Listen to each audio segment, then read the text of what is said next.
1 minute आपको video अच्छा लगे ना लगे, कम से कम शेयर ज़रूर कर दीजिएगा, क्योंकि ये सोशल मीडिया की जो बातें वो नहीं है, जो ज़मीनी स्तर पे जो रियल में जो ज़िंदगी होती है ये उसका वीडियो है।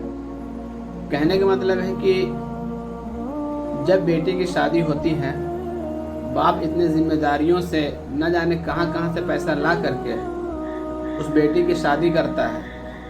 उस पर से लड़के लोग डिमांड भी करते हैं, वो भी पूरा करता है। यहाँ तक सब कुछ ठीक है, खुशी खुशी शादी होती है, लोग शुभकामनाएं भी देते हैं, बहुत अच्छी बात है। मगर जब बच्चे के जन्म का समय जब आता है, जब उस समय उसे बहुत ज़्यादा ज़रूरत होती है अपने हम सफ़र का।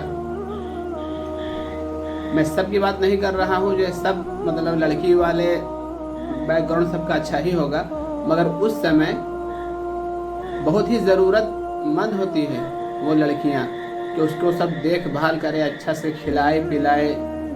अब दूसरी बात यह है कि जो बाप अपनी बेटी की शादी इतनी मुश्किल से किया, ना जाने कितने ज़मीन बेच दिए, ना जाने कितने गहने बेच दिए, अब वो शादी के बाद उसके बाप ना जाने किस हाल में ज़िंदगी गुजार रहा है। उसका पास खाने का पैसा है नहीं है, 2 टाइम खा रहा है, 1 टाइम खा रहा है, या सिर्फ मतलब 1 टाइम भी खा रहा, मगर फिर भी चेहरे पर मुस्कुराहट है, मगर लोगों की बात समझ में नहीं आती है।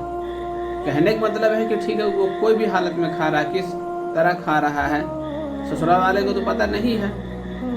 मगर जब बच्चे होने की जब बारी आती है, जब बेटी को जब बच्चा जन्म देना होता है, तो उस वक्त भी ससुराल वाले बेटी को मायके भेज देते हैं। अब आप ही बताइए, कहने का मतलब है कि एक तो बाप कर्जा देकर शादी किया, अब वो किस हाल में ज़िंदगी गुजार रहा है, उसके ऊपर से फिर से बेटी को वो मायके में भेज देता है ससुराल वाला। अब बेटी को दवा भी चाहिए, कोई वगैरह सुई भी लगाना होता है, फल फ्रूट खाना होता है, सेहत का ख्याल रखना पड़ता है।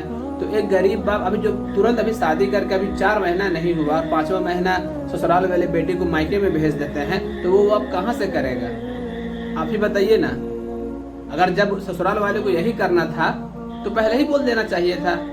जब आपको डिमांड लेते समय शर्म नहीं आ रही थी, जब आपको शादी के टाइम जो भी है मतलब डिमांड था वो शर्म नहीं आ रही थी, तो वो उस टाइम भी मतलब लड़की वाले को बोल देते ना कि हाँ हम लोग मतलब ये तो बहुत मुश्किल है, कोई भी नहीं बोल पाएंगे, मगर एक सोच मैं अपने दे रहा हूँ कि उस समय अगर वो बोल देते कि हाँ कुछ महीने बाद मैं मैके में ही अपने भेज दूंगा आपकी लड़की को, तो बाप कुछ उपाय लगाता, जितना खर्च किया शादी में वो उसमें से कुछ बचाता, जो 1000 आदमी को पूछा वो 500 आदमी को पूछता, उससे कुछ पैसा बचाता।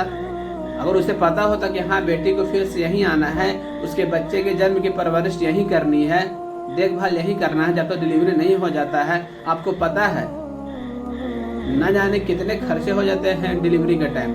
अगर नॉर्मल नहीं होता है तो क्या है आप बताइए, नॉर्मल नहीं होता है तो ऑपरेशन 1,50,000 40,000 यहाँ तक के पैसे लगते हैं, वो बाप कहाँ से लाएगा? अगर हस्बैंड का सपोर्ट है तो ठीक है, और अगर नहीं है तो कहाँ से वो बाप ला करके देगा?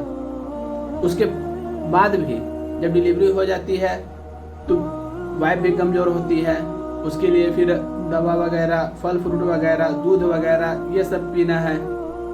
बच्चे बीमार होते हैं, सुई दवा उसको भी लगता है 4, 5, 6 महीना।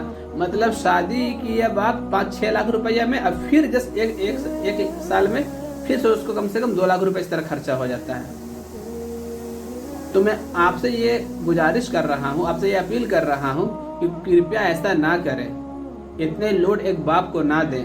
अगर आपको लगता है कि आप सक्षम हैं, आप अपनी बीवियों का ख्याल रख सकते हैं, तो अपने पास रखें। जो कुछ ज़रूरत है उसे खुद दें, ना कि उसे मायके भेज दें और ऊपर से बाप के ऊपर एक और बोझ दे दें। ये बोझ नहीं, मगर वो बर्डन जो बोलते हैं पैसा का, आपको पता नहीं है ना क्या है क्या नहीं, फिर भी माँ बाप उसको सब्र करके पालते हैं, चाहे कर्जा लेकर हो, कुछ भी हो, मगर उसको देख रेख करते हैं। तो मैं आपसे ये अपील करता हूँ, और आप जब भी शादी करें अपनी बेटी को, तो घर, लड़का, परिवार, बहन, रिश्तेदार, कौन कैसा, इस सब की जांच कर लें क्योंकि बहुत से लोग ही इनमें से ऐसे होते हैं कि वो बोलते हैं इनको जाओ मैके भेज दो, चाहे सास हो, चाहे बहन हो, चाहे रिश्तेदार हो, चाहे भैया हो, चाहे उसकी बड़ी भाभी हो, कोई भी हो।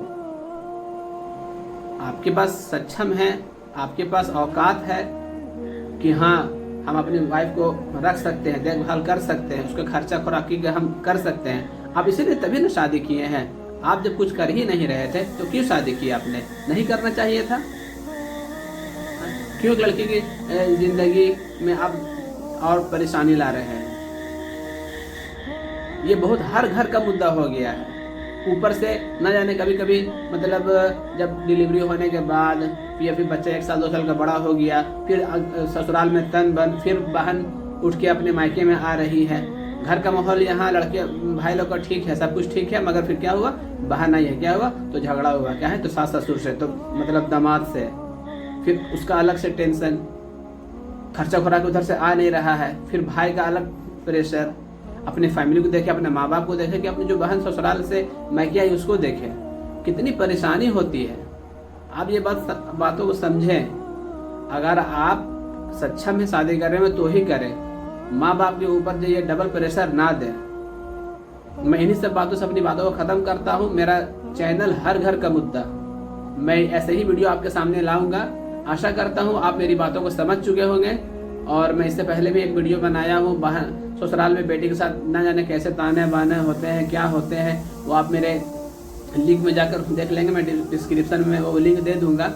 और बस एक अपील और है कि आप मेरे वीडियो को बस शेयर कर दें। मैं हर घर का मुद्दा जो भी होता है, जो भी लड़के जो अभी मतलब कमा नहीं रहे हैं, घूम रहे हैं, अचानक उन पे प्रेशर आता है, तब वो बाहर चले जाते हैं कमाने के लिए और घर सूना पड़ जाता है। मैं इन्हीं सब को मैं सोच रहा हूँ